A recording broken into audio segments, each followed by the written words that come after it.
Coming up on today's episode of AMA Drone Report. AMA stays vigilant on the political scene. FAA hits 100,000 remote pilot certificates issued.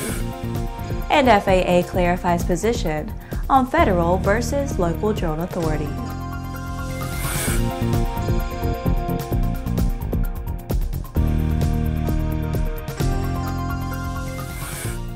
Hello, I'm Laura Hudson. Welcome to Airborne's AMA Drone Report on Aero-TV, a weekly news program covering the recreational drone world in partnership with the Academy of Model Aeronautics, one of the oldest and most respected aviation organizations in the world, with more than 200,000 members and 2,400 clubs across the country.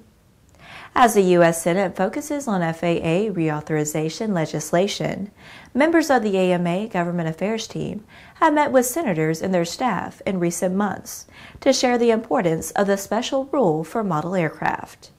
This past weekend, they traveled to EAA Airventure and talked about the latest UAS regulation proposals with members.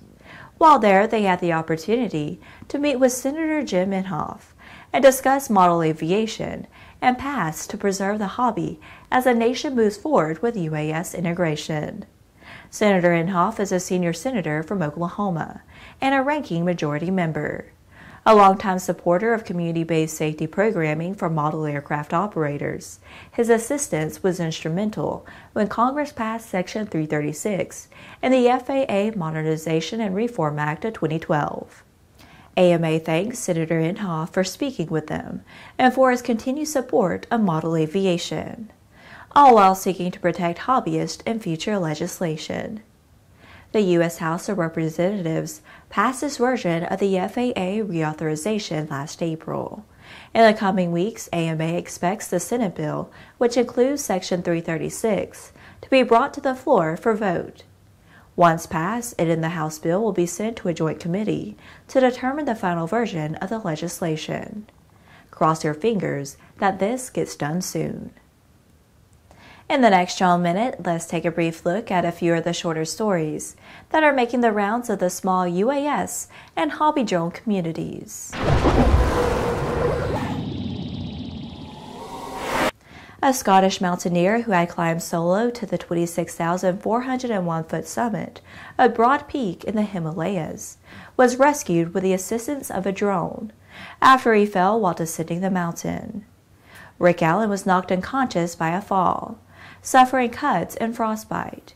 His rucksack was spotted by a base camp cook some 36 hours after he fell, by a Polish climber who was using his drone to document his brother's attempt to ski down K2. He flew his aircraft over Broad Peak to confirm that the person on the mountainside was Allen, and then helped lead Sherpa rescuers to him.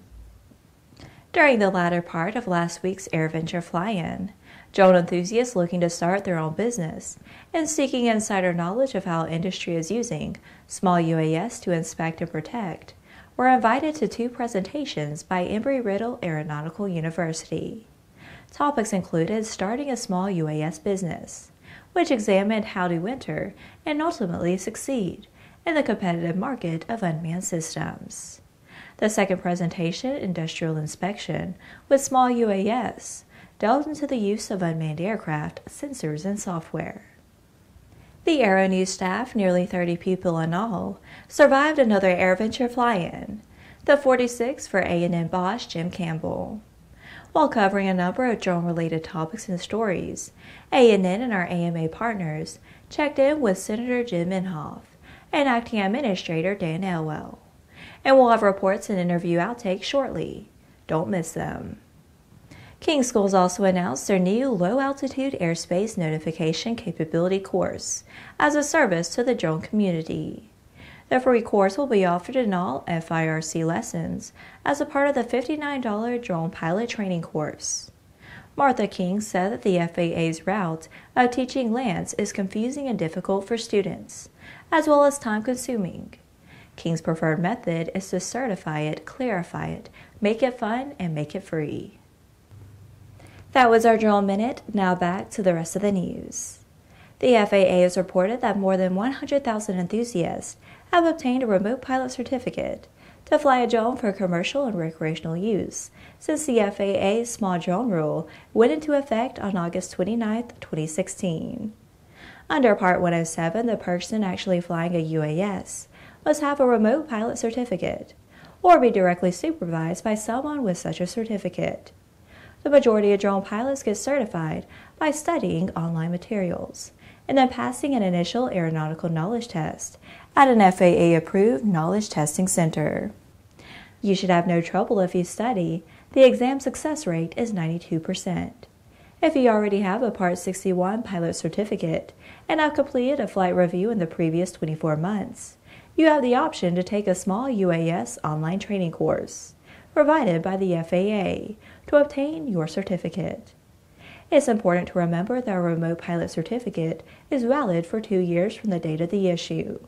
Anyone who earned their certificate at the end of August or in September 2016 should review the certification renewal requirements and prepare to take recurrent training or testing.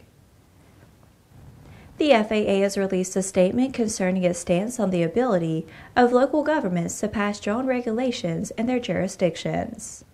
According to the agency, Congress has provided the FAA with exclusive authority to regulate aviation safety, the efficiency of the navigable airspace, and air traffic control, among other things. State and local governments are not permitted to regulate any type of aircraft operations, such as flight paths or altitudes, or the navigable airspace.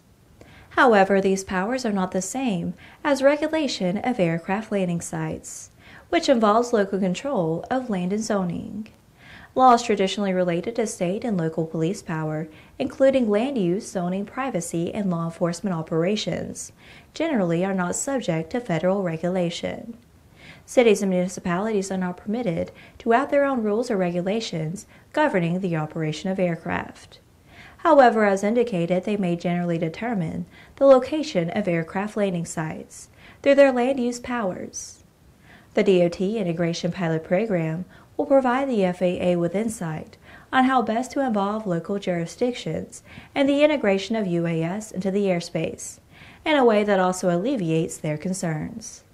On May 9th, the Secretary of Transportation announced the selection of 10 state, local, and tribal governments as participants in the pilot program.